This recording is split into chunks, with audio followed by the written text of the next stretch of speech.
जय हिंद साथियों, स्वागत है आपका अपने YouTube चैनल संदीप की क्लासेस पर। आज की वीडियो में हम बात करेंगे कि जैसा कि आपको पता है कि यूपी पेट का एग्ज़ाम 28 और 29 अक्टूबर को बहुत सारे बच्चों का लगा हुआ है। और बहुत सारे बच्चे चिंतित हैं कि हमने काफ़ी सारा पढ़ा है, बट उनके मन में एक डाउट रहता है कि हमारा बहुत कुछ जो है सिलेबस नहीं तैयार हुआ है, उससे हमारा पेपर कैसा होगा। तो देखिए, ऐसा होता है कि हम लोग जितना भी पढ़ लेते हैं लेकिन किसी भी बच्चे का पूरे से पूरा तैयार नहीं हो पाता है। कुछ ना कुछ ऐसा पोर्शन जो है वो छूट जाता है। तो उस बारे में टेंशन नहीं लेनी चाहिए। जितना हमने पढ़ा हुआ है वही हमारा सफिशिएंट है, और उसी को फ्रेश माइंड से पेपर में दे करके आएँ। क्योंकि होता क्या है कि अगर हमने टेंशन लिया या कुछ अननेसेसरी जो माइंड में चीज़ें आती हैं, तो हमारा जो पेपर अच्छा होने वाला होता है वो भी हमारा सही नहीं होता है। तो जैसा कि आज 27 तारीख है, कल 28 और 29 2 दिन हमारे पेपर हैं। तो जो बच्चे जितना पढ़ चुके हैं, आपको लगता है कि आपने सफिशिएंट पढ़ लिया है, तो आप कुछ नया ना पढ़ें।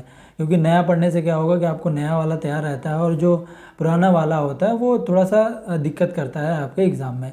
तो इस समय जो है कुछ नया ना पढ़े, और हो सके आप लोग अच्छे से नींद लीजिए। और कुछ बच्चे ऐसे होंगे जो एग्ज़ामिनेशन सेंटर में आज ही पहुंच गए होंगे, क्योंकि पेट के सेंटर जो हैं वो बहुत दूर दूर गए हैं। बहुत सारे बच्चों के, जैसा कि मुझे पता है कि बहुत सारे बच्चों का बहुत दूर दूर एग्ज़ाम गया है, तो ऐसा अनुमान लगाते हैं कि पेट का जो सेंटर है वो दूर दूर गया है। तो बहुत सारे बच्चे एक दिन पहले चले गए, वो बहुत अच्छी बात है कि एक दिन पहले चले गए। और जो बच्चे आज नहीं गए हैं, कल की डेट में जाएंगे, तो वो एक सुनिश्चित कर लें कि आपको वहाँ पर टाइम से पहले पहुँच जाना चाहिए, होना चाहिए।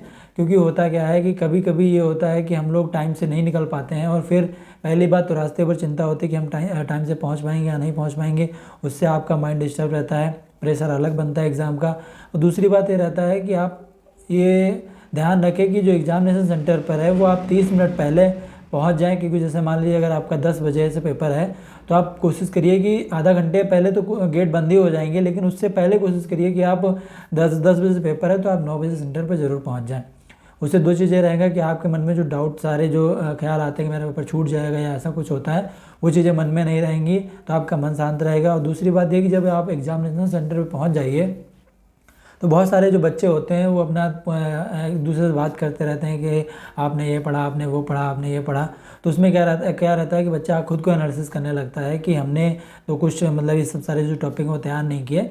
लेकिन आप उम्मीद रखिए कि आपका जो पेपर है आपने सही तैयार किया है। उन बातों में ना रहें, आप एग्जामिनेशन सेंटर पर पहुँच करके आप एक साइड की जगह पे बैठ जाएं और अपना आराम से रिलैक्स करें, और जब एंट्री स्टार्ट हो जाए तब आप करें। तो सबसे पहली बात यह है कि आप जो एग्जामिनेशन सेंटर पे है वो आधा घंटा पहले गेट बंद हो जाएंगे, तो आपको 1 घंटा पहले मतलब एक मार्जिन लेके चलिए कि आपको टाइम से जो है वो एग्जामिनेशन सेंटर पे पहुंचना है। और दूसरी बात, जब एंट्री होने लगे तो आराम से आप एंट्री करिएगा, ठीक है। अब आते हैं उस बात पे कि जो क्या क्या चीज़ें आपको ले जानी है। क्यों मैंने इसलिए याद दिला रहा हूँ, क्योंकि एग्जामिनेशन सेंटर बहुत दूर दूर गए हैं। तो आपका अगर पास में होता तो हो सकता है कि आप कोई डॉक्यूमेंट छोड़ देते हो, तो आपके घर वाले एग्जामिनेशन सेंटर पे पहुंचा दें। लेकिन अब ये एग्जामिनेशन सेंटर एक शहर से दूसरे शहर गए हुए हैं, तो वहाँ पर आपके परिवार वाले हो सकता है कि आपकी जो ज़रूरत डॉक्यूमेंट जो छूट गया है वो ना पहुँचा पाए। तो आप एक सुनिश्चित कर लीजिए कि जो जो मैं बोल रहा हूँ वो आपने रख लिया है। और जो जिन्होंने नहीं रखा है, जिनका सेकेंड मीटिंग में पेपर है, वो सुबह के टाइम में अपना जो रख ले। और जिनका सुबह की मीटिंग में पेपर है वो अभी सुनिश्चित कर ले, अभी ज़्यादा समय नहीं हुआ है, आप जो चीज़ें रह जाती हैं वो निकलवा जरूर लें। तो लेके क्या क्या जाना है, वो पहली चीज़ तो है आपका जो प्रवेश पत्र है उसके जो है प्रिंट आउट निकाल करके आपको उसको लेके जाना है। और आपको ये देखना है कि प्रिंट आउट जो आपका प्रवेश पत्र है उसमें आपकी जो फ़ोटो है वो आपकी सही आई हो। अगर फ़ोटो सही नहीं आती है तो उस कंडीशंस में आपको 2 फ़ोटो ले जानी है। वैसे भी हैं कि आपका अगर क्या कहते हैं कि उसको एडमिट कार्ड आपका जो है 2 फ़ोटो आपको लेके जानी ही जानी है, क्योंकि उसमें पीछे 2 फ़ोटो के पीछे रोल नंबर और नाम लिखा होना चाहिए। दूसरी बात ये है कि आपको ब्लैक या ब्लू बॉल पेन लेकर के जाना है। और तीसरी बात ये है कि आपको 2 ही पेन लेके जाना है, तीसरे कलर का कोई पेन लेके नहीं जाना है। और ये कि आपको जो बॉल पेन लेके जाना है और जेल पेन जो है वो लेके नहीं जाना है। तो 2 में से आपको कोशिश करिएगा कि ब्लैक पेन ही लेके जाएं, क्योंकि ब्लैक पेन की जो आपकी जब ओएमआर चेक होती है तो आपका जो सही से उभर के आता है तो ब्लैक पेन ही आता है। बहुत सारे एग्जाम्स है, जैसे यूपीपीएससी और यूपीएससी एग्जाम्स में ब्लैक पेन ही अलाउ होता है, बट इसमें ब्लू ब्लैक दोनों ऑप्शन दिए हुए हैं। तो कोशिश करिएगा कि आप ब्लैक पेन ही लेकर के जाएँ और वहाँ पर उसी से एंट्री करें। दूसरी चीज़ है कि आपको जो है कोई एक ऐसा एडमिट जो अपना पहचान पत्र लेके जाना है जो फ़ोटो युक्त हो, मतलब जिसमें फ़ोटो हो और उस चीज़ को लेकर के जानी है। तो ऐसा जो अपना पहचान पत्र है उसमें आधार कार्ड हो गया, पैन कार्ड हो गया, वोटर आईडी कार्ड हो गया और पासपोर्ट हो गया, ये सारी चीज़ें लेकर के जानी है। ठीक है, तो आप पहचान पर ज़रूर लेकर के जाएं। और तीसरी बात ये कि आपकी फ़ोटो के पीछे नाम और रोल नंबर लिखा हो। चौथी चीज़ है कि घड़ी वगैरह आप लेकर के ना जाएं। घड़ी वगैरह वहाँ पे जैसे कुछ लोग होते हैं स्मार्ट वॉच पहन के जाते हैं, तो सब आपका निकलवा दिया जाएगा। तो परीक्षा केंद्र पर आप घड़ी या अननेसेसरी जो इलेक्ट्रॉनिक गैजेट्स हैं वो लेकर के ना जाएँ।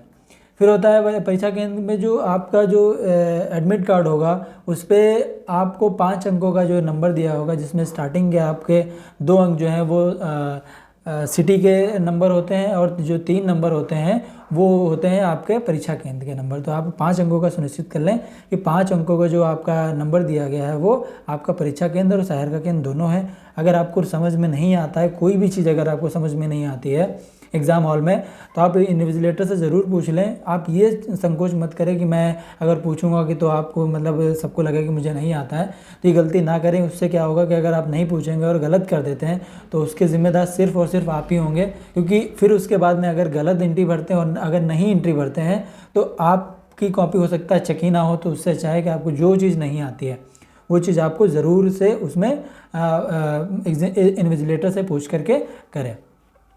फिर तीसरी चीज़ फिर अगली चीज़ है कि हमारी जो OMR पे जो एंट्रीज़ हैं, जो जैसा कि मैं बता रहा हूँ OMR पे जो एंट्री हैं वो अपना रोल नंबर और नाम और सेंटर कोड और डेट और अपने जो सिग्नेचर हैं वो सब सारी चीज़ें एक बार चेक कर लें कि आपकी सही तरीके से भरे हैं कि नहीं भरे हैं। बबल्स आपके लाइन वाइज भरे हैं कि नहीं भरे हैं। अगर नहीं है तो उंगली रख करके आप भर लीजिए, लेकिन गलत मत करिएगा, क्योंकि एक बबल जो है वो पूरे OMR पूरे एग्ज़ाम को आपको ख़राब कर सकता है।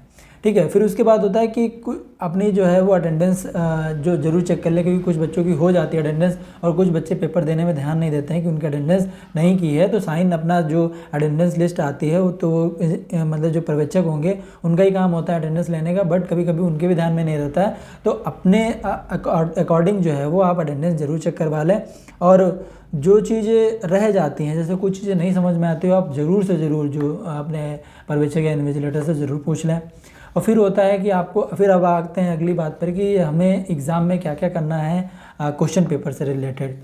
तो सबसे पहले आप जो है कि जो क्वेश्चन आपको आते हैं, ठीक है, दो तीन स्टेप्स में आप पेपर करिए, क्योंकि सबसे पहले क्योंकि इसमें होता है कि जो क्वेश्चन आपको आते हैं एक लाइन में एक बार पेपर देखिए, जो क्वेश्चन आपको आ रहे हैं उसको आप करिए, उसको टिक लगा कर गोला भर दीजिए। हो सके तो गोला साथ ही साथ भरते जाइए। उससे ये होगा कभी आपका एग्ज़ाम टाइम नहीं देख पाए या ध्यान नहीं दे पाए तो आखिरी समय कम रहता है और आपको बबल भरने होते हैं, तो उसमें हड़बड़ी में एक साथ भरने में बबल की गलतियाँ हो जाती हैं।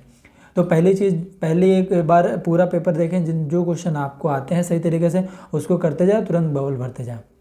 सेकेंड बार जब आप देखें कि जो आपको लगता है कि अगर आपने 2 ऑप्शन छांट दिए हैं कि वो नहीं होंगे और 2 में आपको डाउट है, तो आपको उस पर रिस्क लेना चाहिए मेरे अकॉर्डिंग, क्योंकि 50-50 का अगर आप छांट ले रहे हैं तो वो भी आपका ये मान के चलिए कि 50% आपकी तैयारी है। 2 में से आप उसको रिस्क ले करके कर सकते हैं, क्योंकि आप अगर 100 मार्क्स का अगर क्वेश्चन है, क्वेश्चन पेपर आएगा तो आपको एक मार्जिन भी लेकर के चलना होगा कि इतने क्वेश्चन लेके आए, वरना इससे कम अगर हम छाँटेंगे कि मतलब एक्यूरेसी देखते रहे और 30-40 अगर अटैम्प्ट किए तो वो भी आपका किसी काम का नहीं है।